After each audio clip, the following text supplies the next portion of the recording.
Assalamualaikum warahmatullahi wabarakatuh. Bapak dan Ibu guru yang saya hormati, yang saya banggakan. Pada video kali ini, mari kita cermati berkaitan dengan diterbitkannya Peraturan Menteri Pendidikan Kebudayaan, Riset dan Teknologi Nomor 8 Tahun 2024. Nah, video ini mungkin bermanfaat juga bagi teman-teman guru bahasa daerah. Bagaimana nasib bahasa daerah dalam Permendikbudristek Nomor 8 Tahun 2024. Nah, Bapak dan Ibu, bahasa daerah menjadi penting untuk dilestarikan. Nah, di sini utamakan bahasa Indonesia, lestarikan bahasa daerah, dan pelajari bahasa asing. Nah, jika tidak tercantum dalam Permendikbudristek Nomor 8 ini, menandakan bahwa kemungkinan besar bahasa daerah akan lama-kelamaan akan hilang, akan musnah. Nah, kita lihat apakah di Permendikbudristek ini memunculkan standar isi bahasa daerah atau tidak. Baik, Bapak dan Ibu, ragam bahasa daerah di Indonesia menurut sumber dari Kementerian Pendidikan, Kebudayaan, Riset dan Teknologi terdapat 718 bahasa. Ini saya ambil dari indonesiabaik.id. Ini menjadi penting bagaimana kita melestarikan bahasa daerah yang ada di Indonesia dan alhamdulillah sudah tertuang dalam Permendikbud Nomor 8 Tahun 2024. Lalu kemudian Bapak dan Ibu, kita lihat di pasal 3 berkaitan dengan muatan wajib atau struktur kurikulum yang ada pada Permendikbudristek Nomor 8 Tahun 2024. Kita ingin lihat bagaimana posisi bahasa daerah. Kita lihat untuk yang poin A sampai dengan K itu ada pendidikan agama, pendidikan Pancasila, pendidikan kewarganegaraan, bahasa, matematika, ilmu pengetahuan alam, ilmu pengetahuan sosial, seni dan budaya, pendidikan jasmani dan olahraga, keterampilan, kejuruan, dan muatan lokal. Ini muatan wajib yang harus ada pada struktur kurikulum pada satuan pendidikan anak usia dini, pendidikan dasar, dan pendidikan menengah. Lalu kemudian Bapak dan Ibu, di muatan wajib bahasa, sebagaimana dimaksud pada ayat 1, huruf D, meliputi bahasa Indonesia, bahasa daerah, dan bahasa asing. Nah, ini berita gembira bagi teman-teman guru bahasa daerah, bahwa bahasa daerah merupakan muatan wajib yang harus diajarkan pada satuan pendidikan anak usia dini, pendidikan dasar, dan pendidikan menengah. Kemudian di ayat 3, muatan wajib bahasa daerah sebagaimana dimaksud pada ayat 2 huruf B dapat termuat dalam muatan lokal. Nah, ini untuk yang bahasa daerah itu akan dimasukkan ke dalam kelompok struktur kurikulum muatan lokal. Kemudian untuk yang bahasa asing sudah disebutkan bahwa yang dipelajarinya itu adalah bahasa Inggris.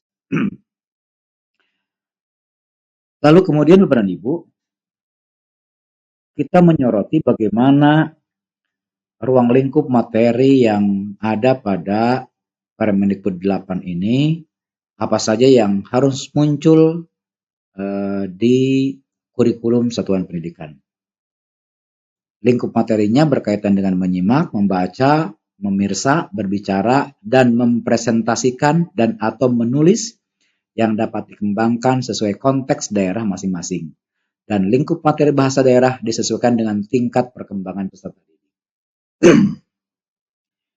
Ini menandakan bahwa Bapak dan Ibu, bahasa daerah menjadi penting sehingga tertuang dalam Permendikbud Nomor 8 Tahun 2024. Lalu kemudian Bapak dan Ibu, Kementerian Pendidikan Kebudayaan Riset dan Teknologi juga itu telah membuat episode ke-7 Merdeka Belajar, yaitu terkait dengan revitalisasi bahasa daerah. Berarti pemerintah ingin terus melestarikan bahasa daerah yang dimiliki di Indonesia dengan mengeluarkan kebijakan episode ke-7 dalam Merdeka Belajar. Namun Bapak dan Ibu, perlu juga kita simak, perlu kita juga cermati, ada beberapa permasalahan berkaitan dengan penyediaan tenaga pendidik. Nah, kalau kita lihat di ruang talenta guru, bahasa daerah itu masuk ke dalam muatan wajib, tetapi tidak disiapkan tenaga pendidiknya. Pada rekrutmen ASN P3K itu sudah beberapa tahun pemerintah tidak menyiapkan bagaimana seleksi ASN P3K untuk bahasa daerah tidak muncul, tidak ada. Nah, sehingga ini menjadi permasalahan besar ketika bahasa daerah muncul dalam struktur kurikulum, tetapi guru yang akan mengampunya tidak tersedia. Karena apa, Bapak dan Ibu? Rekrutmen guru seleksi ASN itu sekarang kan ada ASN PNS dan ASN P3K, dua-duanya dari ASN PNS maupun P3K tidak ada formasi untuk guru bahasa daerah. Sementara untuk guru bahasa Inggris tersedia. Ini yang muncul pada ruang talenta guru. Lalu kemudian permasalahan berikutnya berkaitan dengan pengembangan kurikulum. Karena bahasa daerah ini